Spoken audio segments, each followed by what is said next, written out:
Look, so many people ask me about this bike and it's great, right? But I know what it's like when you first buy a bike and you're like, I really want to do it up and make it look sexy and customize it to yourself. So I'm gonna run around the bike real quick, show you all the parts, show you the things that I like and don't like about them, and then hopefully you can make your own decision. The standard Honda Rebel seats are pretty terrible, as we already know. This I bought from the ZeedParts website as well.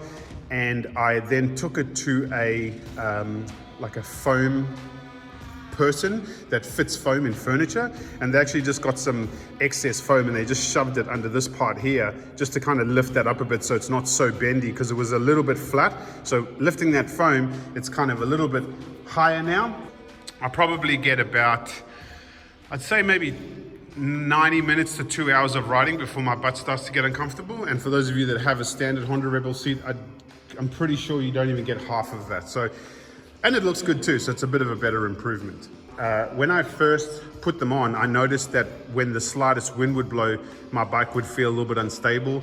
Through doing a little bit of research and just a bit of riding, I realized that it's like anything. When you first start to learn to ride your bike, you're a little bit unstable because you're learning your balance. When you put some plates on that now block, I guess, wind passage, it's going to be a little bit the same. You're going to notice it. But once you kind of spend an hour, 2 hours on your bike riding with them on, you'll kind of learn to adjust your balance, and then you'll never notice it again. And I've ridden in some really windy conditions. I've never had an issue. They are like a really hard kind of plastic. And they've got like a little gap there so you can stick in the little tire thing to do your tire pressure, but they're completely solid all the way around. As I said, hard plastic this side and one on that side, a couple of bolts through them, and you're good to go. One of the other cool things is the foot pegs that I get some comments about.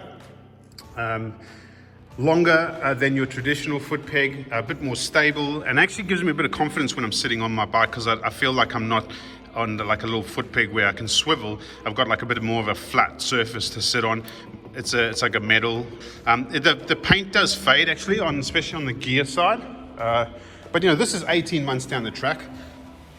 So you can see there the paint's a little bit faded, just on sort of the edge there.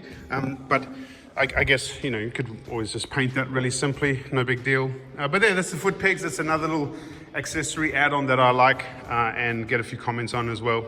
Two cool little accessories. These little squishy, I'm gonna call them boots. I don't actually know what you call them, whatever the technical name is. Sorry for those technical folks. And these are like some hard plastic rims or rods. So I've put them on both sides. I wouldn't recommend that you do this if you don't know what you're doing, like me, who doesn't know what he's doing. And me and a mate tried to take the whole front, unscrew it and take it down, and all because the shocks are inside there, right? So trying to play with that and keep the bike standard, and the front wheel fell off. It was a huge nightmare.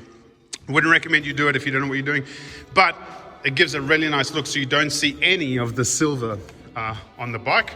You literally now just completely covered it with some nice black things, and they're not too expensive either. They're pretty cheap, and they give the bike a nice finished look. The cowl or the windshield or the visor, this thing, oh my God, I can't wait to get rid of it and put something else on there.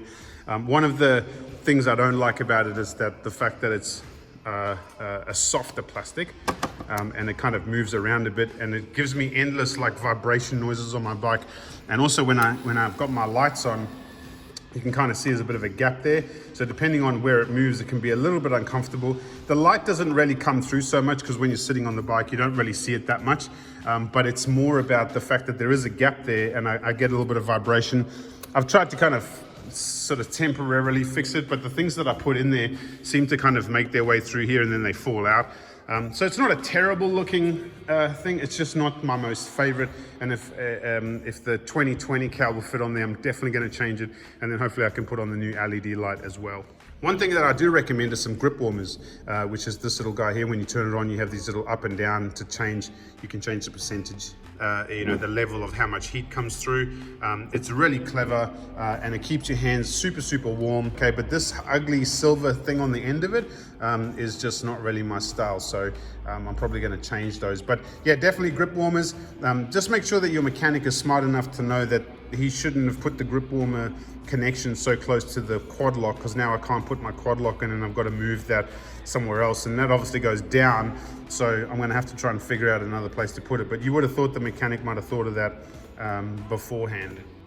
The belly panel comes in 3 parts. So you literally have this long piece that comes down here and goes across through to there. And then you've got another one of those on the other side as well. And then you've got this like another belly panel here. And then that just kind of sits in, clips up onto it. And then you've got some nuts and bolts that you screw in through here. And then onto there's like a piece on the bike that actually has like a hole. So you can all put it all together, and then just a couple of screws just there, and Bob's your uncle.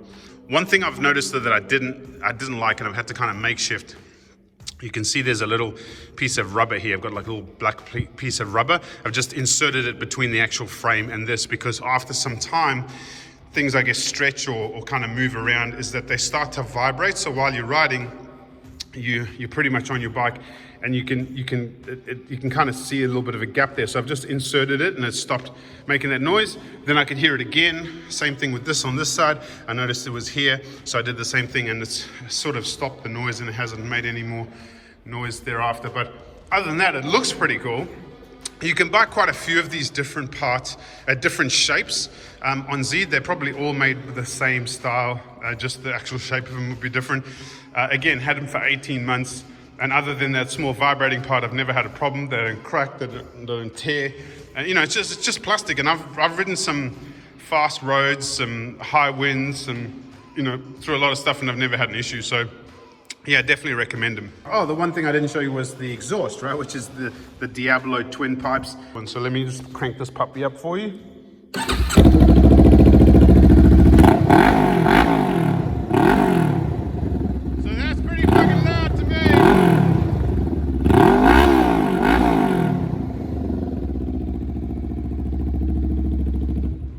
To actually make it a little bit louder, I sort of was a bit sneaky, and I took some of the little things out in there. I can show you that a little bit later. But once I did that, holy hell. Yes, I hope this helped you, excite you, because I know what it's like when you want to get a bike and you really get excited about stuff. It's easier when someone shows you who, you know, when they've put it on, what it looks like. And I've also had these for like coming up to, you know, nearly 2 years. So, and I've never had an issue with them.